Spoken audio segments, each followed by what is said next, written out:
చాలా బాధాకరమైన సంఘటన. అహ్మదాబాద్ ఫ్లైట్ క్రాష్ అయ్యింది.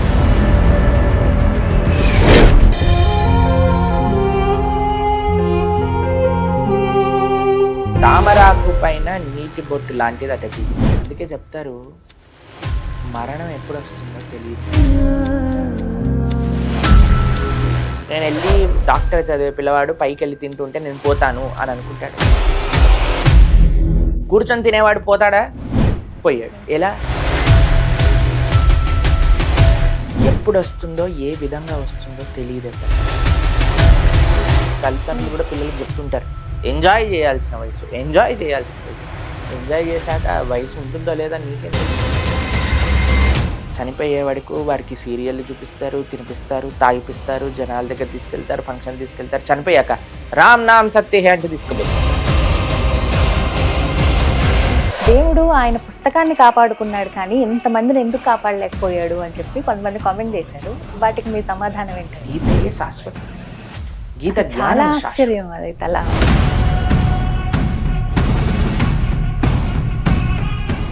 నమస్కారం, వెల్కమ్ టు సుమన్ టీవీ. నేను గీతాంజలి. ప్రస్తుతం మనతో పాటు ఇస్కాన్ నుంచి ప్రణవానంద ప్రభుజీ ఉన్నారు. వారితో మాట్లాడదాం. హరికృష్ణ ప్రభుజీ, చాలా బాధాకరమైన సంఘటన. అహ్మదాబాద్ ఫ్లైట్ క్రాష్ అవ్వడం.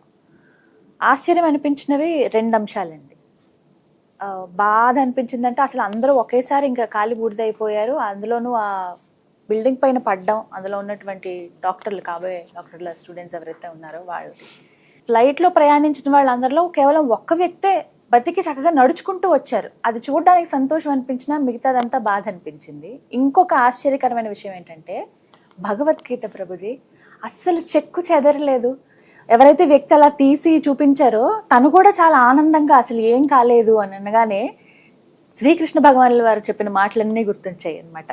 అగ్ని దహింపజాలదు ఇలా అని ఆత్మ గురించి వారు చెప్తారు కదా, అవన్నీ మాకు ఇలా గుర్తొచ్చాయి. అలాగే మీరు కూడా గుర్తొచ్చారు నాకు. ఒక్కసారి ప్రత్యేకించి శ్రీ ప్రభుపదుల వారిది ఫోటో ఒక్కసారి ఇలా చూపించగానే కళ్ళమట ఫస్ట్ నీళ్ళే వచ్చాయి నాకైతే. కానీ మీకేమనిపించింది ఇదంతా చూసిన తర్వాత? ముందుగా మనం మనస్ఫూర్తిగా అందరి కోసం ప్రార్థన చేయాలి. వారికి భగవంతుడి యొక్క కృప ఎప్పుడు ఉండాలి అని. చూడండి, కమల దళ జల జీవనటల మల బజహు హరి పదాని తిరే. తామరాకు పైన నీటి బొట్టు లాంటిది అట జీవితం. చూడండి, వాళ్ళు ఏమన్నా తెలుసా అండి? వారికి ఎప్పుడైనా ఎక్స్పెక్ట్ చేశారా ఇలా అవుతుందని? సరే, ఫ్లైట్ అంటే రిస్కీ అనుకోండి. హాస్టల్ పైకి ఎక్కి తినేవాడు ఎవరైనా అనుకున్నాడా ఇప్పుడు ఫ్లైట్ వచ్చి మమ్మల్ని ఇది చేస్తుంది? అందుకే చెప్తారు మరణం ఎప్పుడు వస్తుందో తెలియదు మనకి. మనకి చాలా జీవితాన్ని చాలా క్యాజువల్గా తీసుకుంటామండి మనం. కానీ మరణం ఎప్పుడు వస్తుందో నిజంగా ఎవ్వరికి తెలియదు. మీరు ఒకసారి ఆలోచన చేయండి. ఆ స్థితిలో ఉన్న వాళ్ళు ఎలా అసలు అసలు ఎప్పుడైనా వైల్డెస్ట్ ఆఫ్ డ్రీమ్స్, నేను వెళ్ళి డాక్టర్ చదివే పిల్లవాడు పైకి వెళ్ళి తింటుంటే నేను పోతాను అని అనుకుంటాడా చెప్పండి? ఫ్లైట్ ఎక్కినప్పుడైనా ఇప్పుడు మేము ప్రయాణాలు చేసినప్పుడు స్వామి నరసింహస్వామికి, ఆచార్యులకి, గురువులకి ప్రణామం చేస్తాం. జాగ్రత్తగా క్షేమంగా వెళ్ళి క్షేమంగా రావాలి, భగవంతుడి యొక్క కృప ఉండాలి అని. మనం ప్రయాణం చేసేటప్పుడు అందుకే కదండి ఇంట్లో మొక్కుకొని బయలుదేరుతాం. సరే, ప్రయాణంలో రిస్క్ ఉంది అనుకోండి. కూర్చొని తినేవాడు పోతాడా? పోయాడు. ఎలా అంటే ఈ ప్రపంచంలో అండి అన్నిటికంటే సన్నిహితం ఏదన్నా ఉంటే అది మృత్యు అట. ఎప్పుడు వస్తుందో ఏ విధంగా వస్తుందో తెలియదు ఎవ్వరికి. అందుకే మనం అనుకుంటాం చాలాసార్లు వీళ్ళందరూ చెప్పే బాగానే ఉన్నాయండి, కానీ కొద్దిగా ఎంజాయ్ చేశాక కొంతమంది తల్లిదండ్రులు కూడా పిల్లలకు చెప్తుంటారు ఎంజాయ్ చేయాల్సిన వయసు, ఎంజాయ్ చేయాల్సిన వయసు. ఎంజాయ్ చేశాక వయసు ఉంటుందో లేదా నీకేం తెలుసు?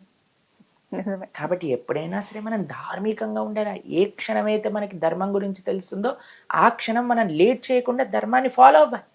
చాలా మంది పోస్ట్పోన్ చేస్తారు. ఇప్పుడు నేను ఎంజాయ్ చేస్తాను, తర్వాత నేను ముసలివాడిని అయిపోయాక కృష్ణ రామ నారాయణ అనుకుంటాను. అనుకోలేదు.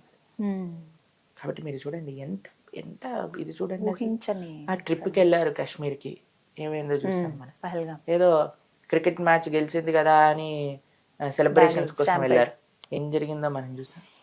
ఎన్ని దారుణాలు. ఎక్కడ చూడండి, మృత్యు ఎలా వస్తుందో చెప్పలేం మనం. ఎలా ఉండాలి తెలుసా అండి? మృత్యు వచ్చే క్షణానికి అమ్మయ్య నేను భగవంతుడి దగ్గరికి వెళ్తాను అనే కాన్ఫిడెన్స్.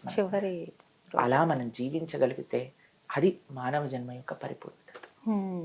కాబట్టి నాకు తెలిసి ఈ యాక్సిడెంట్లో మొత్తం భగవద్గీత మిగిలిపోయింది. ఇప్పుడు చూడండి చాలా మంది చనిపోయే వరకు వారికి సీరియల్ చూపిస్తారు, తినిపిస్తారు, తాగిపిస్తారు, జనాల దగ్గర తీసుకెళ్తారు, ఫంక్షన్ తీసుకెళ్తారు. చనిపోయాక రామ్ నామ్ సత్య హే అంటే తీసుకుపోతారు. వాడు అదేదో బతుకున్నప్పుడు రామనామం చేస్తే అయిపోయేది కదా. వాడు పోయాకంటారు అందరు రామ్ నామ్ సత్య హే, రామ్ నామ్ సత్య. వాడు బతుకున్నప్పుడు ఎవరైనా రామ్ నామ్ సత్య హే అంటాడండి? ఈ సీరియల్ చూడు, ఈ సినిమా చూడు, ఈ ప్రోగ్రామ్ చూడు, ఇక్కడికి వెళ్ళు, అక్కడికి వెళ్ళు అని అంటాడు. చనిపోయాకేమో ఏ కుచ్ భీ నహీ హై, రామ్ నామ్ సత్య హై అంటారు. ఎంత విచిత్రం చూడండి. కానీ పక్కన వాళ్ళ మాటలు కూడా ప్రభుజీ, అబ్బో ఎక్కడ లేని భక్తి తెగ పుట్టుకొచ్చేస్తుంది అని ఎవరైనా భక్తిగా ఉందామన్నా ఈ మాటలు అంటూ ఉంటారు. ఓహో ఎంత భక్తి వచ్చేసిందా నీకు, ఇలా ఉన్నావా? మన జీవితాన్ని మన చేతుల్లో ఉంది కానీ పక్కన వాళ్ళ చేతుల్లో లేదు కదండి. ఇప్పుడు మనం పోయేటప్పుడు మనం భగవంతుడిని తలుచుకొని పోవాలంటే మనం హోంవర్క్ చేయాలి. మన ఎగ్జామ్ మనం రాయాలి కానీ పక్కనోడు వచ్చి రాస్తాడే? పక్కనోడే ఉందండి బ్రహ్మాండంగా, రారా బాబు నాతో సినిమాకి పార్టీకి అని చెప్పగలుగుతాడు. రేపు పొద్దున్న ఫెయిల్ అయితే వాడు వచ్చి అన్నం పెడతాడా? అసలు కాదు కదండి. రేపు పొద్దున్న మనకేమైనా పరివారాన్ని చూస్తాడా? మాటలు చెప్పే వాళ్ళు ఎన్నో మాటలు చెప్తారండి, కానీ మనం బుద్ధిని ఉపయోగించాలి. అరే వాడు రాళ్ళేస్తున్నాడు, మనం జాగ్రత్తగా ఉండాలి. కాబట్టి మనము జాగ్రత్తగా ఉండాలి. ఆ భగవద్గీత ఉండిపోయింది మీరు అన్నారు కదా. ఎందుకంటే అండి గీతయే శాశ్వతం, గీత జ్ఞానం శాశ్వతం. ఎందుకంటే భగవద్గీత చదువు ఇప్పుడు మనం ఎన్నైనా చేయనివ్వండి, పూజలు పునస్కారాలు, నోములు, వ్రతాలు, ఏవేవో మన అంతరాలు, అనుష్ఠానాలు, ధూపాలు, దీపాలు, హోమాలు ఏవి చేసినా సరే చిట్ట చివరికి తాత్వికంగా ఏంటి తెలుసుకునే, నా స్వరూపం ఏంటి, భగవంతుడు ఎవరు, ఈ ప్రపంచం ఎందుకుంది, నేను ఈ ప్రపంచంలోకి ఎందుకు వచ్చాను, చాలా మంది ప్రశ్న మేము చిన్నప్పుడు ఆలోచిస్తుండే వాళ్ళం. అసలు ఏంటి ఈ ప్రపంచం ఏంటి, నేను ఎందుకున్నాను, అసలు నా కర్తవ్యం ఏంటి, ఎందుకు ఈ ప్రపంచంలో అని ఈ ప్రశ్నలు వస్తూ ఉంటాయి. వాటికి సమాధానం ఎక్కడుందంటే గీతలో ఉందండి. అందుకే మనం గీత అధ్యయనం చేస్తే, మనం ఎన్నో హిందువులు అనేవాళ్ళు ఈ రోజులలో ఏవేవో చేస్తున్నారు, కానీ ఏదైతే ముఖ్యమో చూడండి, మనం అన్ని చేస్తున్నాం, గీత చదవట్లేదు. అన్ని వ్రతాలు, నోములు, పూజలు, ఏవేవో కొత్త కొత్త పూజలు, వ్రతాలు, నోములు అన్నీ వచ్చేస్తున్నాయి, కానీ ఏకాదశి గురించి ఎవరు చెప్పట్లేదు. శాస్త్రం చెప్తుంది ఏకాదశి వ్రతం చేసి ఏ వ్రతం చేయకపోయినా అన్ని వ్రతాల ఫలితం వస్తుంది. అన్ని వ్రతాలు, నోములు, పూజలు, హోమాలు, యజ్ఞాలు అన్ని చేసి ఏకాదశి చేయకపోతే ఫలితం రాదు. అట్లా మనం అన్ని చేస్తున్నాం, భగవద్గీత చదవట్లేదు. ముఖ్యంగా మన యువత, మన నెక్స్ట్ జనరేషన్ కి భగవద్గీత జ్ఞానం ఫస్ట్ తల్లిదండ్రులకు తెలియదు, పిల్లలకి తెలియలేకపోతుంది. అందుకే మనం ఒక 18 రోజుల గీతా కోర్స్ అని చేస్తున్నాం అనమాట. గీతా విజ్డమ్ సిరీస్ అని 18 రోజులు.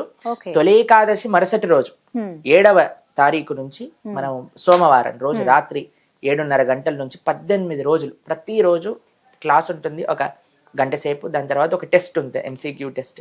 అలా ఎవరైతే 18 రోజులు కోర్స్ అటెండ్ అవుతారో మన చేతులతో సంతకం పెట్టి వాళ్ళకు ప్రసాదము, దాని తర్వాత ఒక సర్టిఫికెట్ కూడా ఇవ్వబోతుంది. సాయంకాలం పూట 7:30 నుంచి 9 గంటల వరకు కీర్తన, ప్రవచనం, ప్రశ్నోత్తరాలు. ఎన్ని ధర్మానికి సంబంధించిన ప్రశ్నోత్తరాలు ఉంటే అన్నిటినీ నివృత్తి చేసే ప్రయత్నం. ఏంటంటే మన ధర్మం కాపాడబడాలి అంటే భగవద్గీత ప్రచితం అవ్వాలి, భగవద్గీత అందరూ అర్థం చేసుకోవాలి, కృష్ణ భగవానుడు మనకి చెప్పిన తత్వములు అర్థం చేసుకో.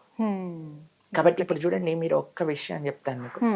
ఎక్కడైనా మనం వస్తున్నామంటే ఫస్ట్ అక్కడ ఎలా ఉండాలి, ఆ రూల్స్ అండ్ రెగ్యులేషన్స్ తెలుసుకుంటాం. అవునా కాదా చెప్పండి. ఖచ్చితంగా. ఇప్పుడు మేము ఇతర దేశాలకి, ఇప్పుడు ఆస్ట్రేలియా వెళ్ళామనుకోండి, వాళ్ళు కార్డ్ ఇస్తారు ఫస్ట్ ఫ్లైట్ లో, డిక్లరేషన్ కార్డ్ అంటారు. ఏమైనా లోపల తీసుకెళ్లొచ్చు, ఏమైనా తీసుకెళ్ళకూడదు, అవన్నీ రాస్తారు. ఇందులో ఏమైనా ఉన్నాయా టిక్ చేయండి అని చెప్తారు. చెక్ చేశాక అందులో ఏమైనా ఉన్నాయని కొన్ని చెప్పాలి. I declare I have this this this అని. కొన్ని illegal item, this cannot be taken in to Australia అని ఉంటుంది. అది చదివాక కూడా దాన్ని పక్కన పెట్టేసి నేను డబ్బాలో పెట్టుకొని అలా స్ట్రైట్ గా నడుచుకుంటూ వెళ్ళిపోయాను అనుకోండి, నేను పట్టుకుంటే ఏం చేస్తాము? పట్టుకున్నాక నాకు తెలియదండి, నేను కార్డు ఇచ్చాను, నేను నిద్రపోతున్నాను అని అన్నాడు అనుకోండి, వాడు వదిలేస్తాడా? అసలు ఒప్పుకోరు కదండి. లేదండి నాకు చదవటం రాలేదు కార్డు, అందుకే నేను చూసుకోలేదంటే వదిలేస్తాడా? తీసుకెళ్లి జైల్లో పడేస్తాడు. రూల్ అంతే. రూలే. నువ్వు తెలుసుకున్నా తెలుసుకోకపోయినా ఆ రూల్ ని పాటించకపోతే ఇబ్బంది కలుగుతుంది.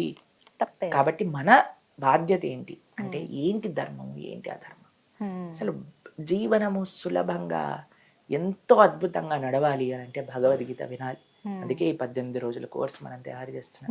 ఎందుకంటే ఎప్పుడు మనకి అవకాశం వస్తుందో తెలియదు కదండి. కాబట్టి ఈ అవకాశం మనకి ఇప్పుడు వస్తుంది, కాబట్టి అందరం కూడా చక్కగా విందాం. ఈ ధర్మ సూక్ష్మం. ఎందుకంటే మీరు చూసారు, ఆ మొత్తం యాక్సిడెంట్ లో భగవద్గీత ఉండిపోయింది. అంటే ఒక రకంగా కృష్ణుడు ఒక మెసేజ్ ఇస్తున్నాడేమో, అయ్యా ఈ అనిశ్చితిలో కూడా మీరు షెల్టర్ దేన్ని ఆశ్రయించాలి? గీతను ఆశ్రయించండి. అప్పుడు ఈ ప్రపంచం యొక్క నైజం తెలుస్తుంది.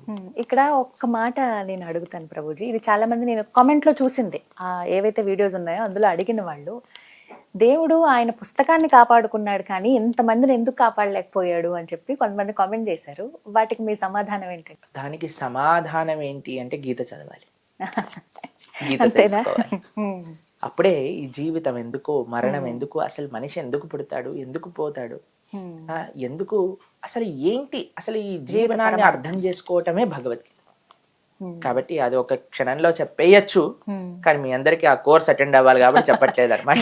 సరే, నా కోర్స్ వివరాలు జూలై 7th నుంచి, జూలై 7th సోమవారం సాయంకాలం 7:30 నుంచి ప్రారంభం అవుతుంది అనమాట. ప్రతిరోజు 18 రోజులు ఆ ప్రవచనం నడుస్తుంది. ఎలా అటెండ్ అవ్వాలండి?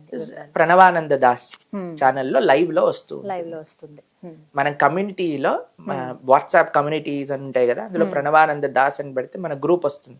దాంట్లో జాయిన్ అయ్యారనుకోండి, దానికి సంబంధించిన లింకులు అన్ని కూడా అందులో వస్తూ ఉంటాయి. చాలా చక్కగా వివరించారు. హరే కృష్ణ. విన్నారు కదండి, జూలై 7th నుంచి మీకు ఛానల్ నేమ్ అలాగే ప్రతి ఒక్కటి డీటెయిల్డ్గా నేను స్క్రీన్ పైన ఇస్తాను.